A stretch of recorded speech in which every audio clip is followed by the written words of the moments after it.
Okay. Okay, so let's start with a bow.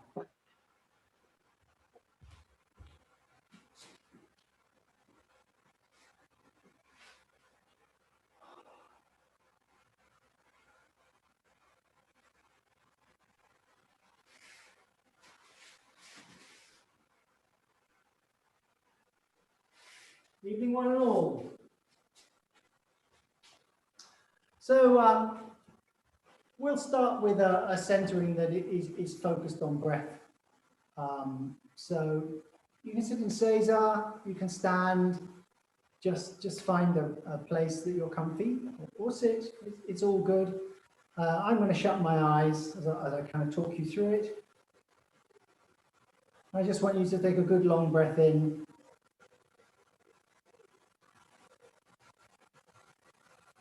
And then you're going to let it out through your mouth.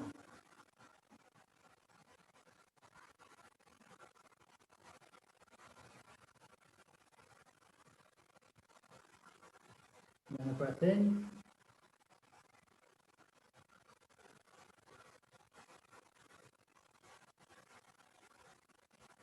And a breath out.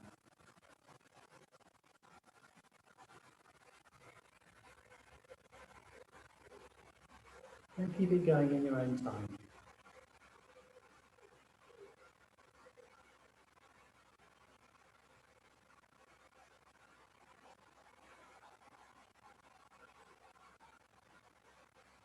And with every breath you take, it's like you're fanning the flames. You're warming up inside. And you're creating space, pushing out the rest of the world.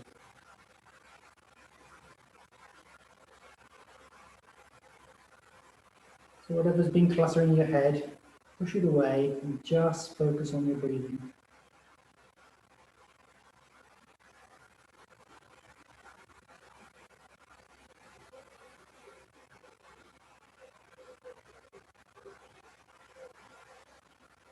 And notice the sounds that are around you.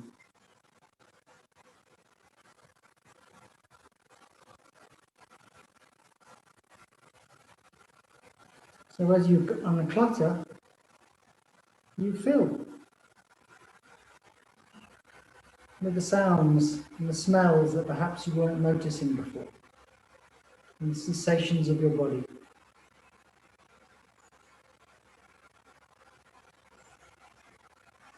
And that is like kind of the rule of ki, that it's constantly flowing, but as you give ki out, you get ki in.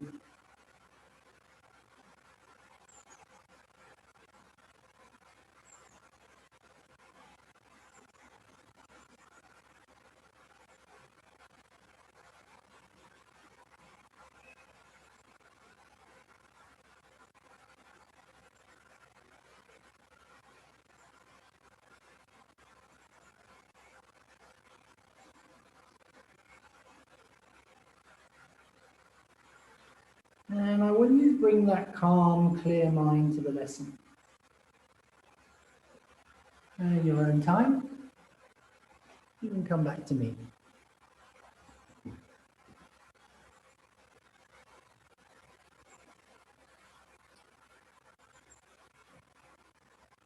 think you're coming to, so it's nice when we find time to be calm and feel at peace with the world. But the reality of most of our lives is that we don't get the opportunity to experience it that often. And when we do, it's probably in a session like this rather than in the heat of a normal day. And I don't mean heat as in temperature, I mean as in all the hustle and bustle that's going on. And in my life, even when I'm seemingly quiet, it's one thing after another. The phone rings, I get an email, I get a Facebook message. I've got work to do in the office. My wife comes into the office, the cats come and visit me. It's just, some of those are very pleasant, but there's stuff going on all of the time. And we want to be able to deal with real life. we can create this calm space as we've just done, but we need to be able to bring our best self to real life as well. So in this session, we're going to focus on just changing what we're doing all the time. So we're going to jump from one thing to another, and we'll see how clear you can keep your mind. Well, and if you lose it, just come back to center and get going again.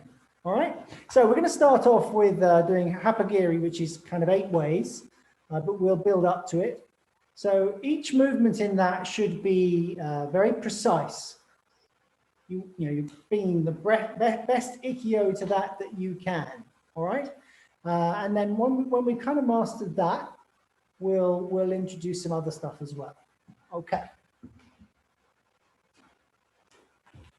So does anyone not know what I mean when I say 8 ways? Good. You all look like I'm not entirely sure, but I know what ikkyo is. Okay, right. Okay. So what we're going to do, Rinal, is we will go. First movement is here. That's your ikkyo, and then you have to turn around and you're going to do it backwards. And then you take a step to the side and you'll go through the horizontals. And then you step to the corners. That's your 8 ways, okay? So it's like a Union Jack in terms of the lines that we're going to take. And you always follow your back foot. And I'm going to say it's for you, but really it's for everybody. We're going to start very slowly so people pick it up, okay? And then when people got the shape of it, then we'll speed it up a bit. But try to keep the quality of the movement.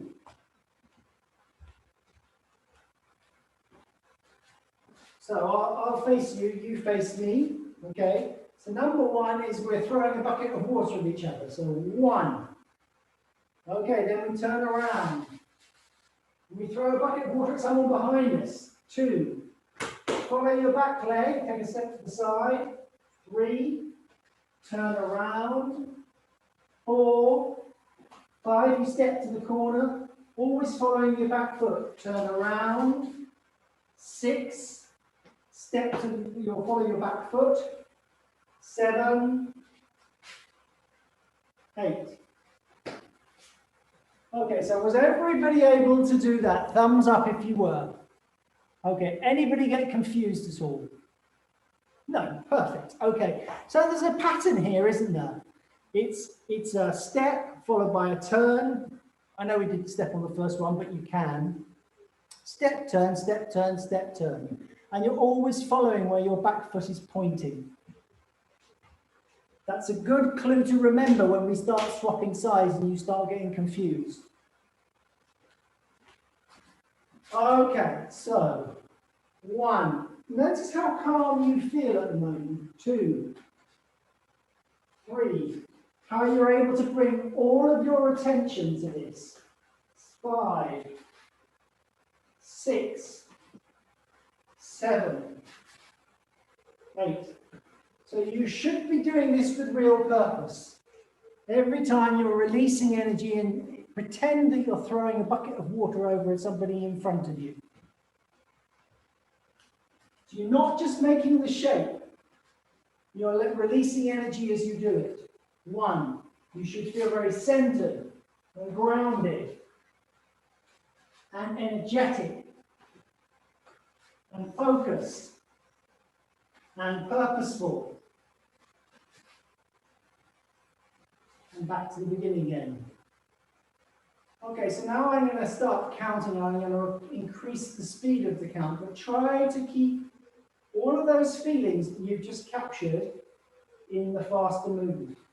1, 2, 3, 4, 5, 6, 7, 8.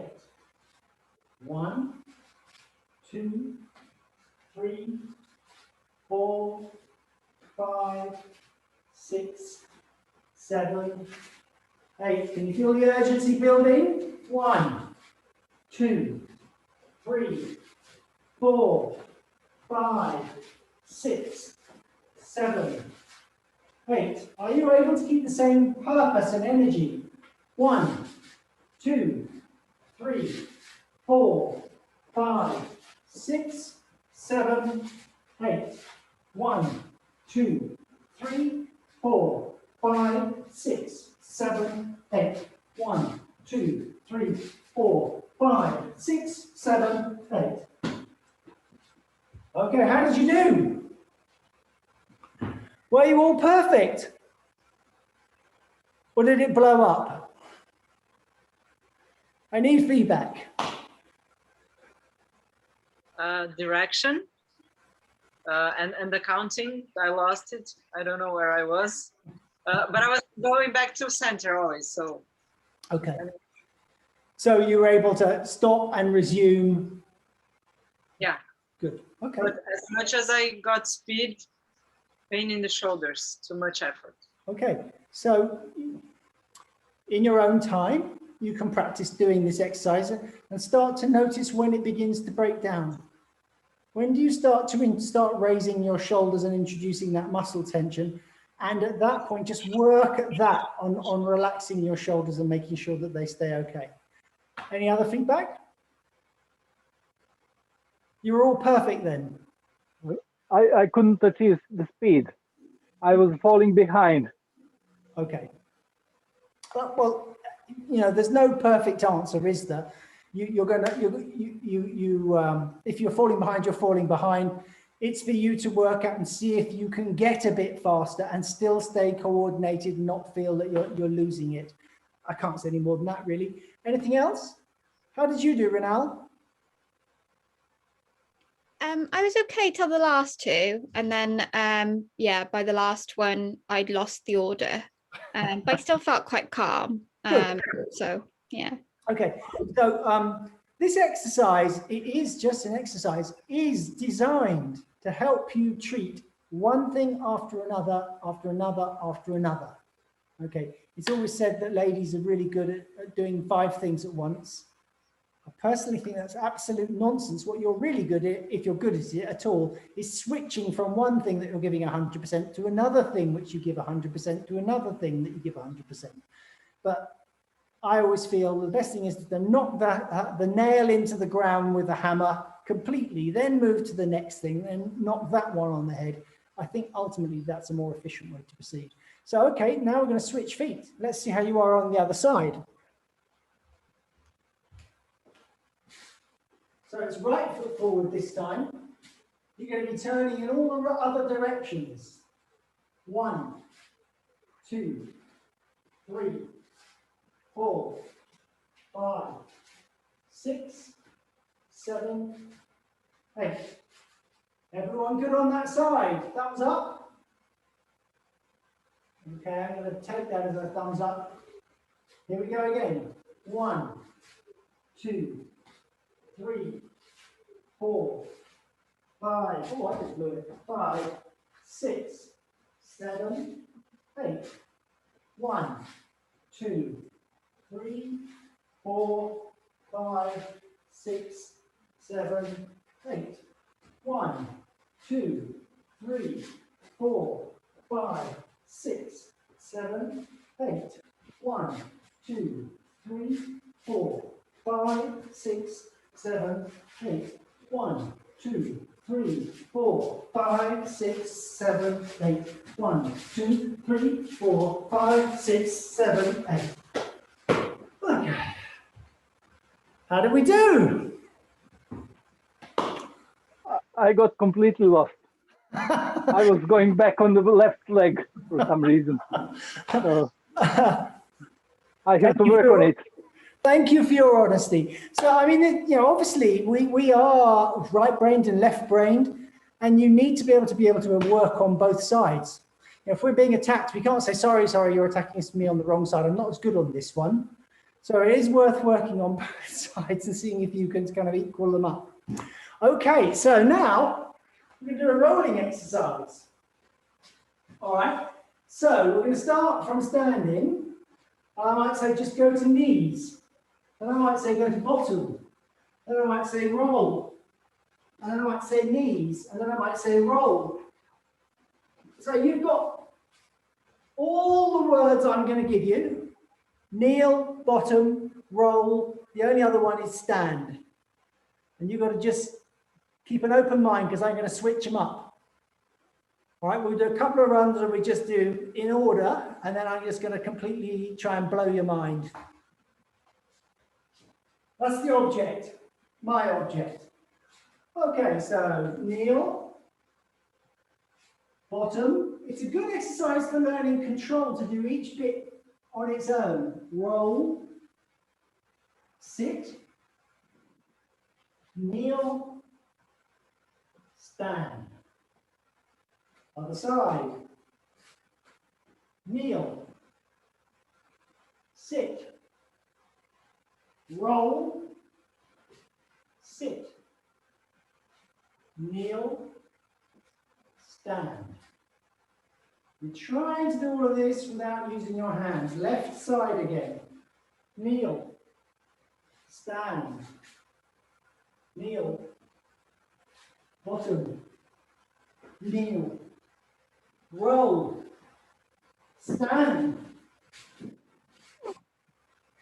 kneel, stand, swap legs, kneel, bottom, roll, kneel, switch legs as you roll, kneel, switch legs, stand.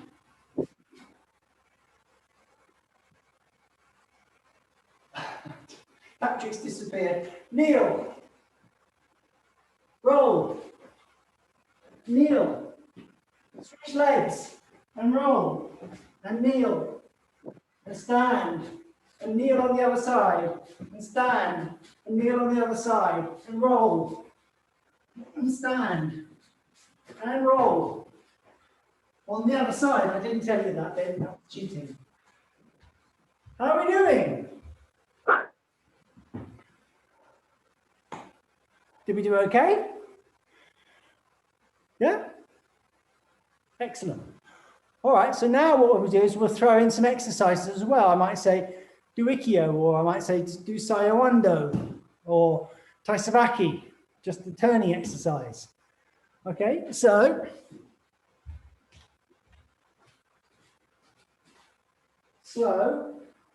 Ikkyo, back to base. Sayawando, other side, Sayawando.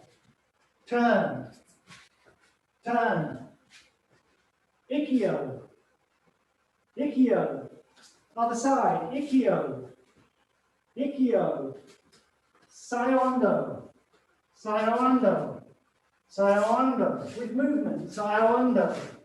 Back to the middle, Ikkyo, Ikkyo. Other side, other side. And roll, and kneel, and roll, and swap legs, and stand, and roll, and Ikkyo, and turn around, Ikkyo, and turn around, Ikkyo, and turn around, Ikkyo. Back to base, Sayawando, Sayawando, Sayawando, Sayawando, Taisavaki, Taisavaki, Taisavaki, Taisavaki. Got one in what's called, I should know. But this one, beginning by your partner's side. Only one of the biggest movements in aikido, and I've forgotten its name. Okay, turn, turn, turn, turn. Ikkyo, Ikkyo, other foot, Ikkyo, roll, stand, Sayawando, Sayawando, and roll, and stand. Okay, how did you get on? Was it easy? It was a bit challenging because of the space. Yes. So I had to be aware of the space as well. Yeah, and of course that's brilliant practice for the real mat, because when you're on a really crowded course, sometimes you have to restrict your movement to reflect the space that you've been given. So not a bad skill to acquire. How else do people find it? Caitlin? Easy? Yeah, brilliant. Okay. Patrick?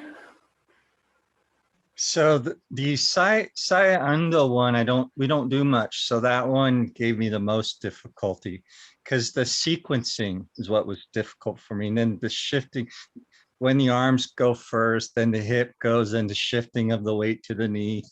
So I was like, that one, I was lost. Okay. Do you want to look at that in a little more detail? Would it help? Only if others do. Otherwise, I don't want to occupy the time. Okay, you got 3 votes so far. 4. Okay, Renal, how did you find it? Yeah, I find that when you lose your concentration, that's when it muddles up. But when you stay focused, it's okay. But when it's fast, you lose a bit of the purpose. It's less kind of energy in it.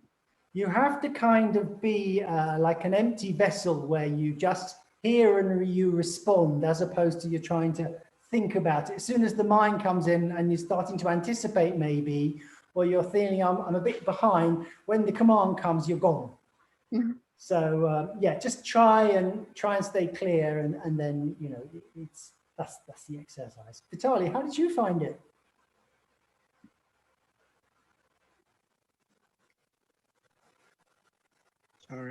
Sorry. Yeah, I just wanted to say that mostly because of my mind working all the time, and I realized that I have to keep centered in order in any position would do. So that's just mind work, because I do it through putting everything through mind. It slows me down, and the reaction is of course slower. Yeah. Of course, that whole exercise is designed. I'm trying to provoke you to lose your center, so that you can practice getting it back real quick. Yeah, because life's like that. Curveballs coming in all the time, and you got to be able to deal with it and recenter, get back to base. How did you find it, Joe? One thing that I noticed, luckily to the pandemic, the much effort that I do on my knees to go up and down. So when I go up and down without my center, I'm putting all of my weight on my knees. So it's something that always worried me a lot. For now, I don't have any problems with them, but not good to do that every time. No, that's right. So how do we compensate for that, do you think? I've got some clues. What I have experienced, I don't know if this is right or wrong, but for me it works. When I go down spiraling from my center, from my hips, and not from my knees. So my weight is on my center, not in my edges. Just like the knees could be an edge. Okay. So usually it's not the going down that's the problem. It may be for you, in which case you've got the answer. No, but also getting up. Getting up too. Yeah, okay. So let me just give you a clue on that one. So if I come back to straight and try to stand, it's really difficult. Even with momentum, it's really hard. So what I need to do is I need to bring my center over my chest over my knee, and then I can get up fairly easily. So remember to complete your roll. So you're kind of this angle down to the ground, and then you should be able to push up. Can we all just try that, and maybe just tell me whether that's easier than whatever you were doing, to really exaggerate bringing your body weight over your knee. You can probably do a bit more of, Joe. Bring your weight even further forward. I'm going to do it sideways so you can see how exaggerated it is. Upright, really difficult, right forward, and even with no momentum, I can complete that.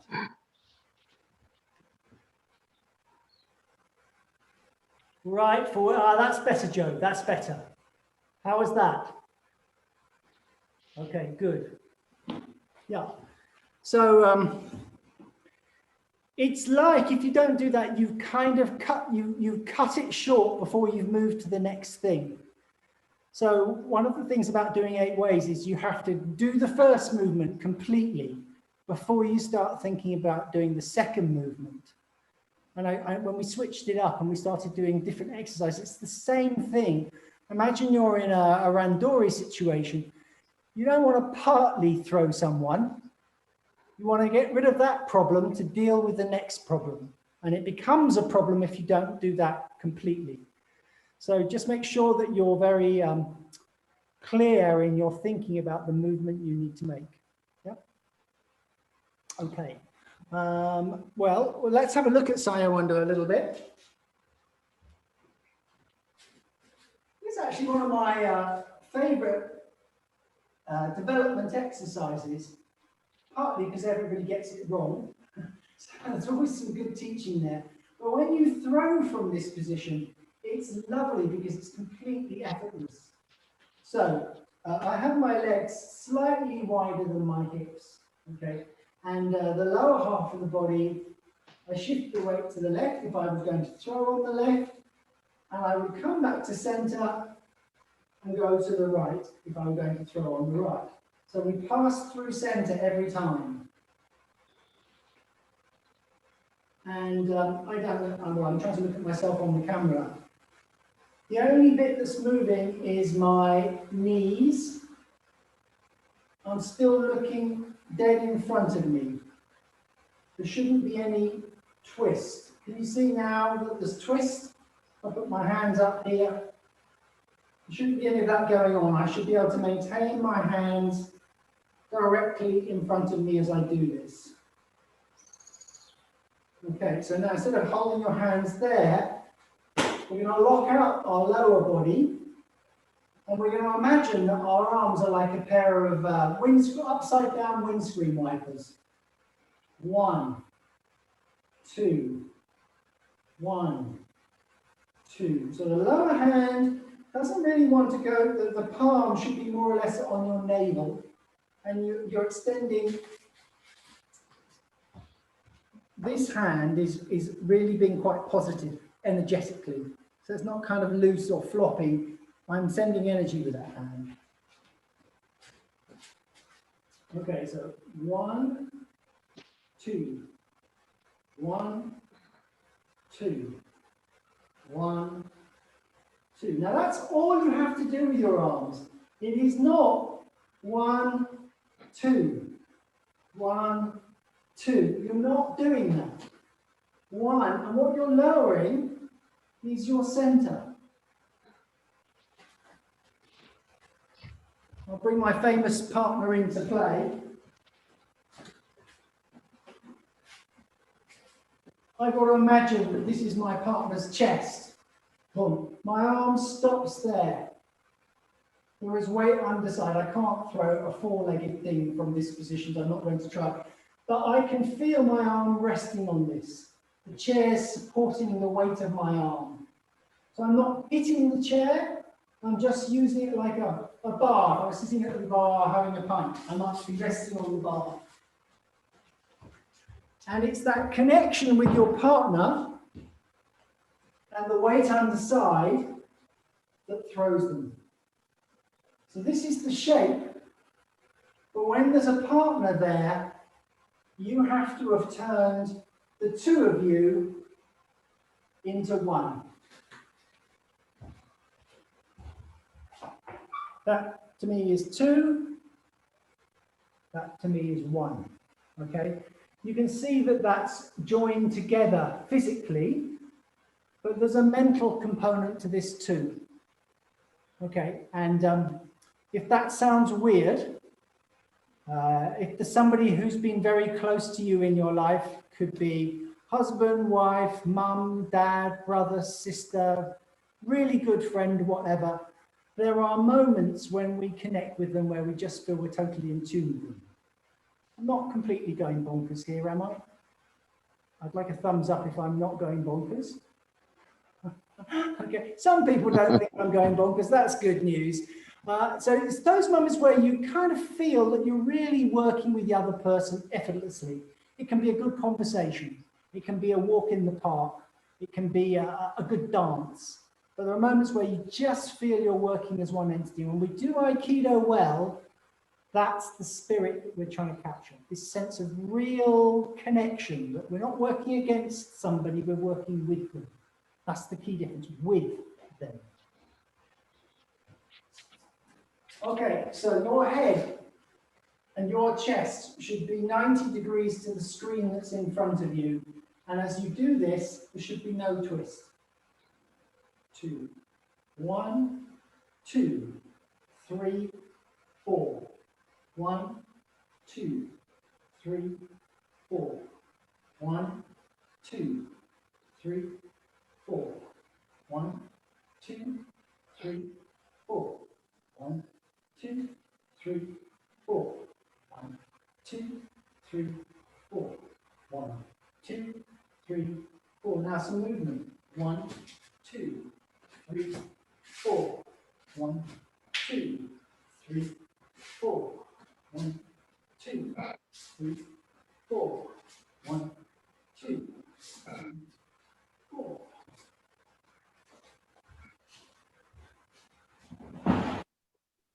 Okay, so how does that feel? You want it to feel like natural movement. You're working within, you're being able to stay centered throughout. You shouldn't be leaning to one side as you're doing it. The upper body should be carried by the lower body. This sense of gravity as you're doing it. Yeah. So even, you can't see on the screen, but I've actually got my arm up in the air. There is even then a sense of down for me when I'm relaxed. I can kind of feel the pull of the earth on it. And the only reason it doesn't go to the ground is because somebody else's weight, so somebody else's body would be supporting that. Yeah. That's kind of I have a question. Yeah. So when your weight's over the one knee, Yep. and do your hands move first and then you go to center and then you go to the other knee? Okay, let's just look at that. So the first movement is arms. The second movement is leg. Then I return to center, arms, leg, center. I'm doing that as I move my arms across, down, center. I'll return to center. My legs are both straight, and I've come from this position to this by moving my arms, and then I settle. Back through the center and down. Back to the center and down. Okay. Back to the center and down. So there is more weight over the bent leg, no big surprise, but there is a very strong sense of this leg and more importantly, the feet being grounded. So I'm very confident that if someone were to push, gently extend ki through me from the side, I'd feel good. Keep going, keep going, keep going, and you begin to lose connection with that left foot. There's a huge amount of strain on this left leg, and I now know it would be easy to push me over. And you can see there's almost a line from my foot diagonally through. So it's no great surprise that if I'm pushed, I'm going to carry that angle on. When I do this correctly, my upper body's still very straight. Can you see that? Mm-hmm. When I start to do that, you need to play yourself. As soon as you allow your body to just tip a bit, it changes the whole exercise. If I allow it to twist a bit, this is relatively comfortable, but I've now kind of lost touch with that side of the room. I know that if I'm pushed, I'm going to go. And if you want to test that theory, what you do is you push in line, well, you don't push, you extend ki through the line of the shoulders. And then you'll find that people fall over. But when everything's aligned, body, shoulders, hips, legs, they're rock solid, as long as they've not gone too far. So it's a good exercise. Well, all Aikido exercises are, but this is one to really notice when you lose your center. And to play with taking it beyond the boundaries of what is perfect. You know, like every exercise, if you're cutting, there's a place to finish. We played with that a little bit last week. You know, I pointed out that your hands will naturally stop at the bottom, and then the wrists are really, yes, that looks like you've been practicing it, Joe. Yeah, no? Well, it stuck from last week because it looked natural. Yeah, so every movement, your body is telling you, this is enough, that's not good enough, or this is not enough. It will let you know. Sometimes, but you're not very good maybe at always picking up the signals. You ignore them because you can. But when you're on a mat and your life depends on it, or when you're in life and maybe it depends on it, you can't afford to miss those signals. So it's kind of important to start paying attention to them sooner rather than later. Yep. How are we doing on time? We're doing a... Can I ask a quick question as well? Love it if you ask a quick question. When you move, because I always feel a bit wobbly. I'm okay with this standing straight, but when I move, I don't feel very balanced, as well as moving the arms. And I'm also not sure which way to have your head. Are you facing your arm, or is it the other? Okay, so that's a good question. You keep your head on the exercise we've been doing to the front. And generally, you keep your head to the front. So if I'm doing, let's say, kokanagi, I'm going to do a long version, the baby version. I come in, I lead my partner around, I go down, I go up, and I throw. And I don't know if you can notice, but my head stayed in line with my body the whole time. I don't need to look. They've got hold of my wrist. I know exactly where they are, and I can feel when they're stretched and when they're not. So you always keep this alignment, all right? As soon as you start doing that, you've lost a lot of focus. You want this kind of peripheral focus all around you. And as soon as you're focusing on your partner, you've narrowed it, you're vulnerable.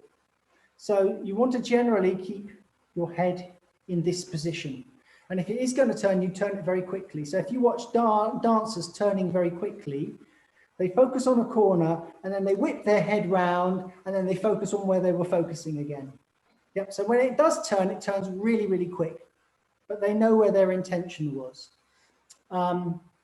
If you think of a baby learning to walk, that's quite a process, isn't it? You know, firstly, just standing is a problem. You know, they feel wobbly just standing. And then when they take those first few steps, they feel very tottery. And you know, it takes a while before they can master that. And then it takes a while longer before they can run and still keep their balance.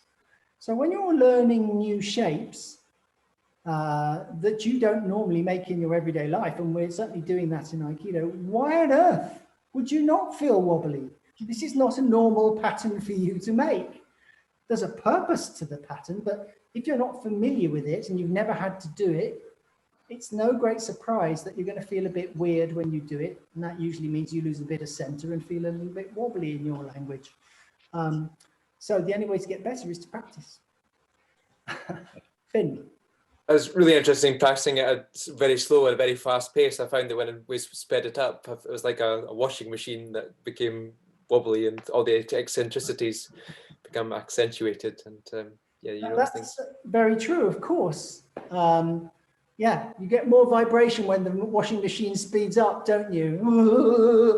All of that goes on. But I think what Aikido is all about is it's about exploring boundaries. You're exploring your personal boundaries and you're exploring the boundaries of the people that you're working with. And when you get really good at it, you're able to unite those boundaries kind of without thinking. You notice immediately when you've stepped beyond the boundary that you're capable of doing and you return to center very quickly. When you're working with a partner, you know exactly how much to enter or to step back or to step to the side and still be one with them. Because you've got an idea of space and you've got an idea of speed and you've got an idea of connection and you blend all of those and it works seamlessly. But the only way to cultivate those skills is starting slowly, like the baby walking. Do it slowly, feel the control, feel the connection, feel the space, be aware of them, notice them. And then over time, you need to invest less of yourself to notice that stuff. It's kind of built in. It begins to get hardwired in. That makes sense? Okay, any other questions? Because I think we're probably about on time. There you go. Well, how about that? So should we finish with the center? Okay, we'll finish with the center. All right. So I don't know what's going on where you are, but it's a beautiful summer's evening here. I can hear the birds sing. The trees are leafy and green. The sun is still shining. I've enjoyed being with you. I'm feeling at peace with the world. And as I recognize that, I let my body relax. I let my shoulders fall and my stomach hang out. And I feel the seat bones on the chair.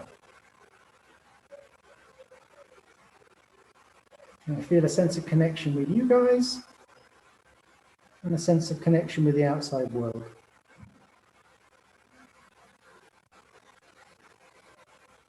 And that's what I'm going to take from this today, and I hope you're able to do the same.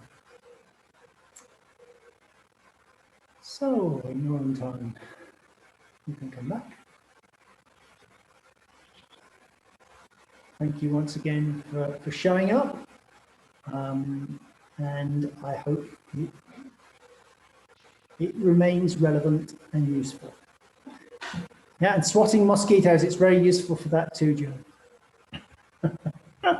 Okay.